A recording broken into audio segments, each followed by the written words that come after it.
People who had strict parents, when did you first break their rules? So I was raised in this super strict household where my parents monitored literally everything. I'm talking phone checks, tracking apps, 9 p.m. curfew even on weekends in high school, and the classic no boys allowed rule. My mom had this thing about reputation and was convinced that any freedom would lead to me becoming the neighborhood scandal. Dad just went along with whatever she said. They were the type who needed to know where I was every second and would call the parents of wherever I was staying to confirm I was actually there. Exhausting. I was a total rule follower through most of high school TBH. Straight A's, the whole perfect daughter package. But by senior year, I was so done with being micromanaged. I had this friend Claire who was always trying to get me to live a little, but I was too scared of getting caught. So anyway, this story is about the first time I actually broke their rules in a major way. It was May of senior year, like 3 weeks before graduation. Claire told me about this party at Rick's house while his parents were away for the weekend. Rick was this guy who lived across town, not in our school district, which was important because it meant less chance of word getting back to my parents. Claire was like, "You have to come. It's our last chance to have fun before graduation." And I kept saying no because the anxiety of getting caught was too much. But then she mentioned that Max would be there. Max was this guy I'd had a crush on forever from our calculus class, and he'd been sending me these looks lately that made me think maybe he was interested too. I spent days stressing about it. The party was on a Saturday night, and my parents thought I was sleeping over at Claire's.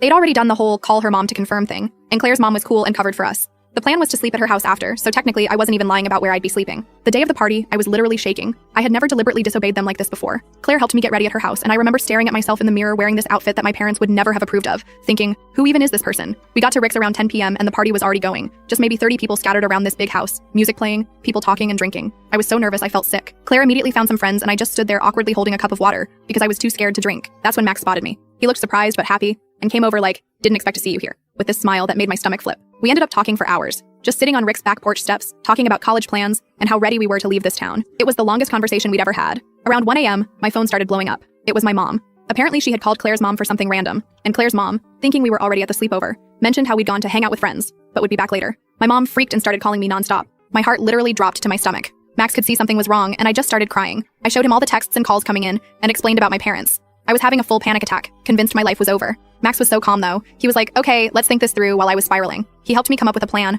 Claire and I would say we went for late night ice cream and lost track of time. He even drove us to get actual ice cream cups as evidence before taking us back to Claire's. I finally called my mom back from Claire's house. She was livid, screaming about trust and how I'd betrayed them. I stuck to our story about ice cream, but she wasn't buying it. She demanded I come home immediately, at 2 a.m. When I got home, they were both waiting. The fight was epic. I'd never stood up to them before, but something in me just snapped. I was 18, 3 weeks from graduation, and they were treating me like a child. I finally told them how their controlling behavior made me feel, how I never learned to make my own decisions because they made them all for me. The crazy thing? My dad actually seemed to hear me. My mom was still furious, but dad stepped in and was like, "She has a point, Katie." That had never happened before. It was the first time he'd ever taken my side against mom. I was grounded until graduation, but something fundamental had shifted. They started giving me a little more space. Dad especially made efforts to talk to me about college and independence.